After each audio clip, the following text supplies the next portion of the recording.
大家好! Welcome back to Edupedia World Videos. Congratulations, you have finished all the tests I have for the last 30 lessons, and now I'm just gonna give you some relaxed information so you understand more about Chinese culture and the proverbs. Alright, so in this lesson I will introduce you to some proverbs so you can understand Chinese culture more. So the reason why I want you to learn about Proverbs and introduction to the Old Chinese language. Even as I read Old Chinese texts, sometimes I would need some translation to it because the way we use Chinese is different.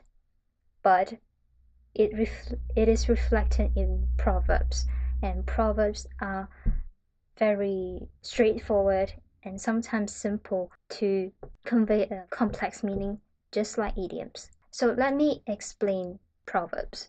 Okay, proverbs in Mandarin, it is called 谚语. Of course, in this lesson, I'm not gonna teach you how to write 谚, but it is just for you as a knowledge, like how we call proverbs in Mandarin. Perhaps in the future, I'll teach you how to write that. Okay, so 谚语, just like English proverbs, it is popularly known sayings.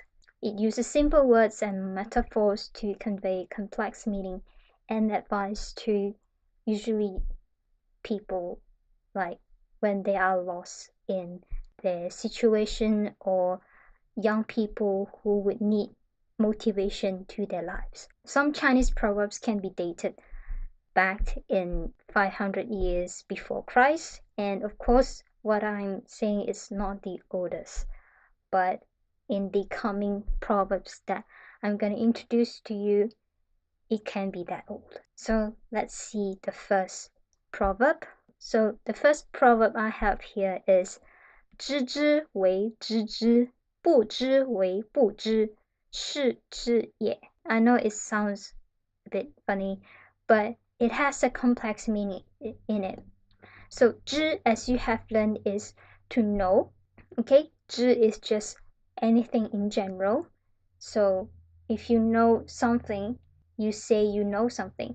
So 知之为知之 is just to say if you know something, you say you know something. Okay, so 为 it has the meaning of saying that you know something. And then 不知为不知, it is just to say if you don't know about something, just don't say you don't know about something. Okay, it is very straightforward as you know the logic. And then the last three little words, 是知也. The second word there is 知. It is another word in modern terms, but in old Chinese language, it is interchangeable. 智 is referring to the wisdom.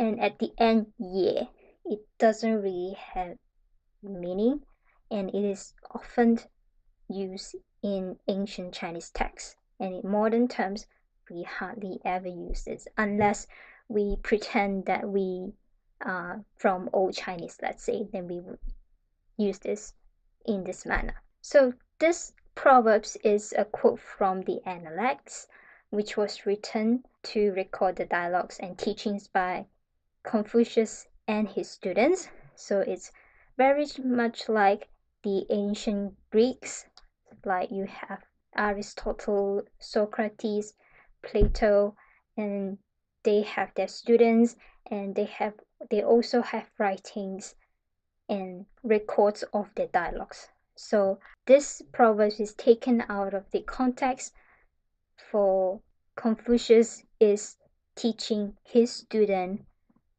about his attitude of knowledge. Okay, so the whole meaning that he wants to tell his student is, it is wisdom, it is wise to speak truth about what you know and what you don't know.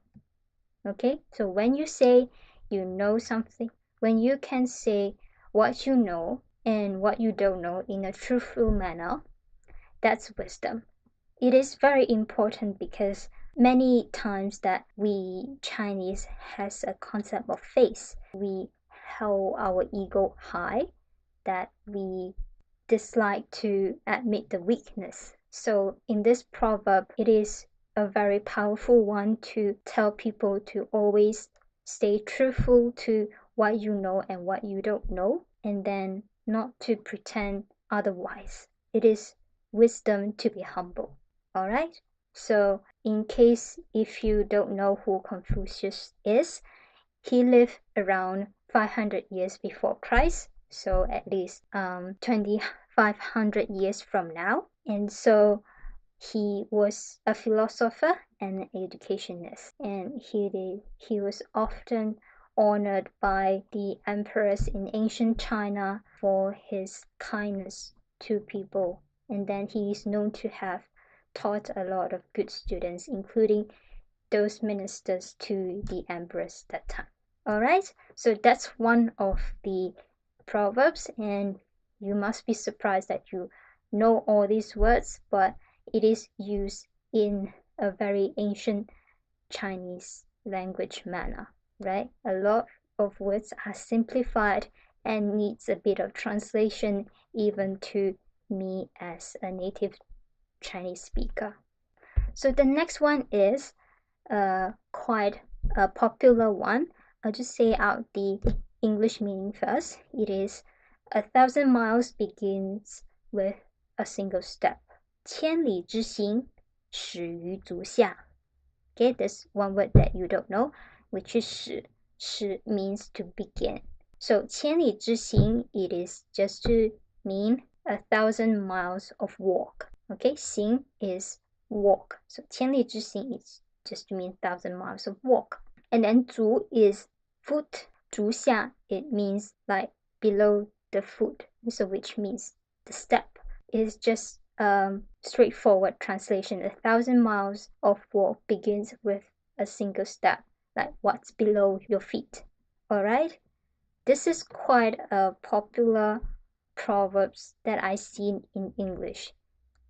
Okay, it is often written as a quote by Lao Tzu, and it is recorded in 道德经. 道德, it means morality. 经, it means like Bible.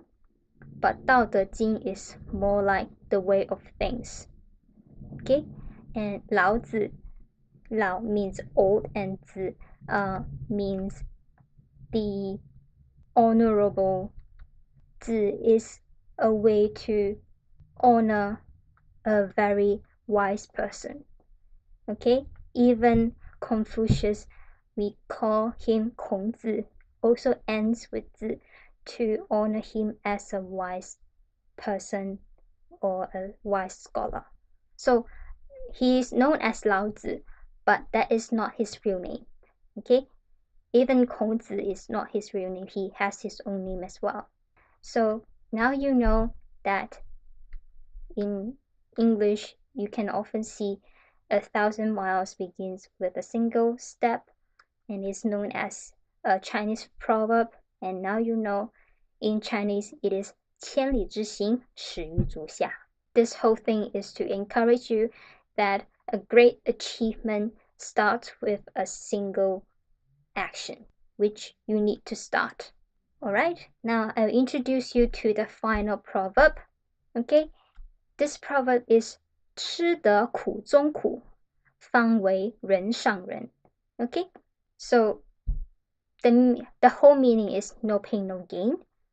But if you can see it, 吃得苦中苦, it is like if you can eat the bitterness among the bitterness, which is like the bitter of the most bitter, if you can eat them, then 方为人上人, it is to say, then you can be standing out among people. Okay, you can the person ahead of or up upon those people around you. Okay, which means if you can experience the challenges, the bitterness in life, if you can eat it up, then you can be the best of the best. Okay, in another way, it's no pain, no gain. You can't be the best without having some pain in your life. So it is a quote by Feng Menglong, and he lived between 1574 and 1646, so that's about 500 years from now. And during that time in ancient China, it's Ming Dynasty. So that's the end of the lesson. I hope you enjoy the proverbs and has gained more insights about old Chinese language. And certainly if it really helps in your life, I would be so glad to know. Okay, so thank you for listening. Next up, I will start doing something different. I will do some poems. Okay, so in Chinese poems, it has many shapes. Okay, some can be very structured, and some can be loosely structured and more like a song. So all of these, they are related to ancient China. So I'd like to introduce you to our Chinese culture by learning new words in the poems. Alright, thanks for watching the video, and I'll see you in the next one. 谢谢，再见。